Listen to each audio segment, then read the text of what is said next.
പറയുകയാണ്. കേരളത്തിൽ ഇത്രത്തോളം ക്യൂർ മനുഷ്യർ ഇത്രത്തോളം കഷ്ടപ്പെട്ടിട്ട് ഇതെല്ലാം നിങ്ങൾ കാണണം. എൻ്റെ വിഷമം ഞങ്ങളെപ്പോലെ പ്രതിനിധീകരിക്കുന്ന ഓരോ വ്യക്തിയുടെ വിഷമമാണ് പറയുന്നത്. ഘോരം തല്ലിക്കൊല്ലുമ്പോഴും പെണ്ണിനെ ആക്രമിക്കുമ്പോഴും പീഡിപ്പിക്കുമ്പോഴും ഒക്കെ നിങ്ങൾ ഘോരം കിടന്ന് പറയുന്നില്ല മനുഷ്യത്വം. എവിടെ മനുഷ്യത്വം? നിങ്ങൾക്ക് എവിടെ മനുഷ്യത്വം? കേരളത്തിലെ ഒരു വിദ്യാർത്ഥി സംഘടനകളോ ഒരു രാഷ്ട്രീയ പ്രമുഖരോ അല്ലെങ്കിൽ ഒരു മീഡിയ സുഹൃത്തുക്കളോ ഞങ്ങളെ സഹായിക്കുന്നുണ്ടോ? ഞങ്ങൾ രാപോലില്ലാതെ ഞങ്ങൾ കഷ്ടപ്പെടുന്നു, ഞങ്ങളുടെ നിയമത്തിന് വേണ്ടി കിടന്ന് കഷ്ടപ്പെടുന്നു, അല്ലെങ്കിൽ ഇത്തരത്തിലുള്ള പ്രശ്നങ്ങളും ഇത്തരത്തിലുള്ള രൂക്ഷമായ ഇത്തരത്തിലുള്ള ഞങ്ങളുടെ തുണി അഴിച്ച് പരിശോധിക്കുന്ന നിയമം വരെ ഈ ഭേദഗതി വന്നു. ഇനി നിങ്ങൾ എന്ന് കാണാനാ?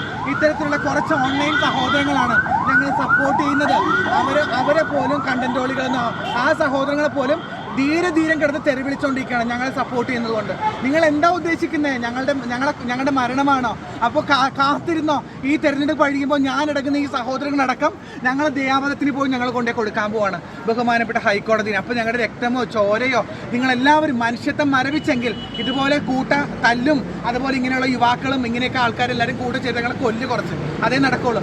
ഒരു രാഷ്ട്രീയ പാർട്ടിയും ഒരു വിദ്യാർത്ഥി സംഘടനയും ഒരു മാധ്യമങ്ങളും ഞങ്ങളെ കൊണ്ടുവന്നിട്ടില്ല, ഞങ്ങളെ സപ്പോർട്ട് ചെയ്തിട്ടില്ല, ഞങ്ങൾ ഒരു തരത്തിലും പരിഗണിച്ചിട്ടില്ല. നിങ്ങളുടെയൊക്കെ മനുഷ്യത്വം നിങ്ങളുടെയൊക്കെ മനസ്സിലാണ്, അല്ലെങ്കിൽ നിങ്ങളൊക്കെ മരവിച്ചു പോയ വ്യക്തികളാണ്. ഇത്രേ പറയാനുള്ളൂ. ഞങ്ങളെല്ലാവരും വെൽ പ്രിവിലേജ്ഡ് ആയിട്ടുള്ള കഴിവുള്ള അല്ലെങ്കിൽ എല്ലാ തരത്തിലും ഇംപ്ലിമെൻ്റ് ആയിട്ടുള്ള മനുഷ്യരാണ്. പക്ഷേ നിങ്ങളൊന്നും മനുഷ്യരല്ലാത്ത രീതിയിൽ ഞങ്ങളോട് ഇപ്പോൾ പെരുമാറിക്കൊണ്ടിരിക്കുന്നത്. അതിൽ ഞങ്ങൾ ശക്തമായി പ്രതികരിച്ചുകൊണ്ടിരിക്കുകയാണ്.